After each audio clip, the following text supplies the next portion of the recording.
Imagine being able to reprogram your mind for optimism no matter what you've been through. It is possible. Now, as you're listening today, you may be facing a tremendous challenge, or there's something from your past that was tremendously challenging that is still holding you back today, even several years later. Well, when you embrace the perspective of optimism, you look at life completely differently, and it can help you embrace every day, it can help you overcome obstacles, and it can make the journey extraordinary. Every day we're bombarded with positive, negative, and neutral activities, things, feelings, and we have to decide, do we take them head on? Do we kind of brush them off? What do we do with that? And how do we proceed? Do we proceed with a glass half full or a glass half empty? We need to decide. And you had to make a big decision with your attitude back a few years ago, and you shared the story in your book. Tell us about it. Yes, in my book, The Success Way, I talk about how one day I came home from work and it had been a wonderful day at work. I'd had a productive day with clients, but I was ready to get home to my family. And when I walked in the door, instead of having the mayhem of my kids running around, it was deadly silent. And as I wandered through the house, looking for my kids, looking for my husband, who was supposed to be home taking care of the kids, that wasn't what I found. I wandered out into the backyard finally, and I saw my children aged 4 and 7 years old at the time. My little girls were out on the swing set playing, and I called them to me. And after our usual hellos and our big hugs, which are so awesome from young kids, and I asked them, "Girls, where's your daddy?" And my older one looked up at me and said, "Mommy, Daddy's not here. He left with a suitcase." And in that moment, my world changed overnight, and my legs were kicked out from underneath me, and all of a sudden, I found myself in a situation where my husband had abandoned his family, and here I was holding what was left, all those broken pieces, and I had to really look at my life hard, and I wanted to go into a corner of my bedroom and never get up. I mean, everything that I imagined my life, my identity as a mom, as a successful business owner, as a wife, all of that changed overnight, and it was crumbling right before my eyes. And when this happened, it was an extraordinarily difficult day, and it became an extraordinarily difficult time, not just for me, but for my girls. And when this happened, I realized that I had a choice to make. And I didn't make it day one. I was going through the motions, just trying to figure everything out. It was really, really hard. But I had a choice to make. And if you're facing a difficult situation, my friend, this is a choice that you can make too. If you're going through a really difficult time, really difficult circumstances, you can let that situation completely derail you, paralyze you, keep you from moving forward. Or you can choose a different perspective. You can reframe it. You can look at the situation as something that, yes, it's very hard, but to know that you're going to reframe it, you're going to have a positive mindset that you're going to get through it. So you made a choice that day that I am going to get through this one way or another. Right. And it's not going to be easy. And I need to do this for my girls. Right. I need to do this for myself. And that's tough to do. And so when you did that, how did you just not stumble, I guess, and think, oh, tomorrow is going to be great, because it's not. Right, exactly. Well, I think that what I did first was really the only thing that I could do to keep going. And that was thinking about what was most important to me, and that was the girls and the family. So when I thought about, I can't fall apart here. I need to be here for my girls. I need to put one foot in front of the other and keep going, because their lives mattered so much to me. And I don't know what honestly would have happened had I not had them in my life. It might have taken me a lot longer, but because they were looking to me and they were looking at my reactions to things, I needed to choose the right attitude for them. So that's how it started. And I remember in their misery and in their tears, not lying to them, being honest with them as much as I could according to their ages, 4 and 7. But I remember taking them into my arms and saying to them, "I'm sorry, girls, your daddy's gone, and I don't think he's coming back. but I'm here and we're together and we're going to get through this together one day at a time. We have each other. We're going to get through this together. And God is going to be here with us too, and he's going to guide and direct us in this situation. And that was how it started for me and really kept me going, was making that choice around others that were really important. And as I learned many years later, I lost myself a little bit in that I wasn't really doing it for me. I was doing it for them. And the other piece too is I had a business and team members that were depending on me. I mean, our company had been growing exponentially. I had over 150 employees when this happened. And so I had a management team, clients that depended on me. So that was another area that I thought, well, this is important as well. I need to be the best leader that I can be through this situation. Not just the best parent, but the best leader that I can be. And I would add to that something that I didn't realize then. And when I wrote my book, The Success Lie, and I learned later that I didn't deal with my own self and my own trauma and my own healing journey because I was so focused on everybody else. So I would recommend that you, as you look at making this choice of optimism, that you're doing this for yourself too, because it is really important that you're taking care of yourself. Because if you're not filling up your own bucket, your own tank, then you can't really give to everybody else in your life. Right. So that's really important. And making this choice, I mean, showing up and being positive is important.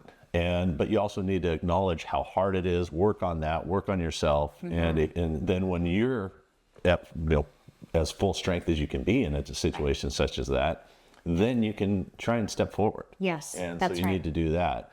And that step forward is also kind of the next thing is, how do you show up as a leader when you're going through a tough time? In your case, it was a tough time on your personal side that's going to filter through to your business. Sometimes it's your business that's going through a challenging time, and you still need to show up as a leader. Right. That's extremely hard and so important. And I remember in those days, the personal challenge that I had, my work was my place of safety. It was a place that I could escape to and put my personal challenges in a box for the day while I was able to do my work. So in some ways, that was a really healthy outlet for me to be able to really focus on what I did best, focus on my clients and my team. And I realized that when I wasn't showing up as my best self, that energy was catchy to others. And for leaders, if this isn't something you realize, let me share with you that a leader's energy is disproportionate to the energy of your team. And what I mean by that is how you show up as the leader is catchy in a huge way. How you walk in the door means so much. If you walk in the door and let's say that you have a huge client issue going on and you are down in the dumps about it, you're in a negative mindset, you're complaining to the team about, how badly things are going and that blaming the situation on anybody that you can think of, not taking responsibility and ownership, doing everything you can to deflect from the real issues, you're not showing up as the leader that you need to be. And that attitude of negativity is contagious to your team. They're going to pick it up too. And that is going to be the spirit, the energy of your team is going to be based on what your energy is. So that's why it's so important to show up as that positive leader, even if you're going through difficult things. Yeah, I love little basketball, as you know, and right now, Caitlin Clark's going through a lot. She's getting beat up on the court, and she's not complaining. She is the leader on the court. She's the leader on the team. She's not playing well, or she is playing well. It doesn't matter. She still shows up and says, "My team is great. My friends are great. I am here to be the best I can be and lead this team." And it doesn't matter that the media is attacking her or other players or the whole WNBA is having this media frenzy that, because of who she is, she's still showing up as the same person each and every day. And I think that's important. That's impressive. Yes, definitely. So there's power in optimism. It's contagious in how you're showing up every day with that kind of a mindset. Now, this doesn't mean that you should be all Pollyanna and feel that act like everything's okay when it's not. I was really honest with my executive team. I wasn't telling all of my team members or our clients about what I was going through. That's unnecessary. But telling those people that are closest to you, hey, this is going on in my life. And that's really, I think that that's really important as a leader, because everyone's going through things. And if you can be going through something difficult and yet showing up and choosing that optimism, that is power. And that's going to show your team that they can do it too, and also allow them to bring their challenges up so that you can be talking about it together from time to time. It's very healthy. That's a good culture. Right. Just today, I was talking to a business owner. He's been through more challenges than you could even imagine, and transplants and deaths and just almost dying himself, just separately from all of those things. And yet, each and every day, he gets up with the attitude of hope, and I can do this. And he was writing a newsletter for all of his clients from day one, talking about the industry they're in and the challenges they're having. And finally, one day, he decided to write about his personal challenges. Oh, wow. In this newsletter to his clients. And I'm almost tearing up now. But the change in all of his clients was amazing. They all opened up because he opened up. Wow. His employees opened up because he opened up. And it completely changed the dynamic of the relationships that he had with his clients. That's beautiful. Because he was vulnerable. Why do we have to have this wall up pretending that everything's okay if it's not? That's not what we're supposed to do. I don't believe. If you've built a culture of care, then this is something that you have a space to be able to share your personal challenges. And oftentimes I remember having people come, my team members come into my office, and they maybe came from a really bad home situation. Maybe they got in a huge fight that morning, or something had gone down that was really difficult and was on their mind, and they would come in for just a moment. We would talk about it, even for 5 or 10 minutes, and they were able to then let it go and get to work, knowing that somebody cared, that somebody was there to listen, and then they could let it go. So having those positive people in your corner really, really makes a difference. So we've talked about the power of optimism, and then this leads into it becomes a mindset of optimism. And if you can really adopt that this is just the way that you live in good times, in difficult times, you're choosing optimism, and it just becomes this mindset that is who you are. And that mindset shapes everything that you do. It shapes your actions, it shapes your behaviors, and ultimately it shapes the results in your life. Yeah, if we come across with these actions of, I'm going to battle through this, I'm going to grind, at times you have to endure these challenges. But if you can endure those, then when there's something that comes across that's really not a big challenge, it's so much easier. Right. So if you can just power through some of those, and grit is something that we're missing a little bit of right now in just overall in society. I think so. I think enduring is important during those times. No, that's definitely true. So you can reprogram your mind for optimism. It is possible to do this. It doesn't matter what the conditions that you're in, that you find yourself in. You maybe are not able to choose those, but you can always choose your attitude and your response and this mindset of positivity. It will make such a difference in your life. So let's talk about some questions to challenge you with if you're finding yourself going through something difficult right now. And in my book, The Success Lie, I actually call these your defining moments. So let's talk about this and give you something to think about. Let me ask you what significant challenges that you have faced that have been defining moments in your life, and then how have they shaped you and the person that you are today? That's a good one. So, and then the second question is, what lessons did you learn through this experience? Very important. So take a moment and ask yourself, what are some of the challenging times that you've been through? Maybe make a list of those. Just pick 2 or 3 as a starting point, and then ask yourself, what lessons did you learn from this experience? And then finally, number 3 is, if you would go back now and look at this experience again, how did you approach it? Would you approach it differently this time?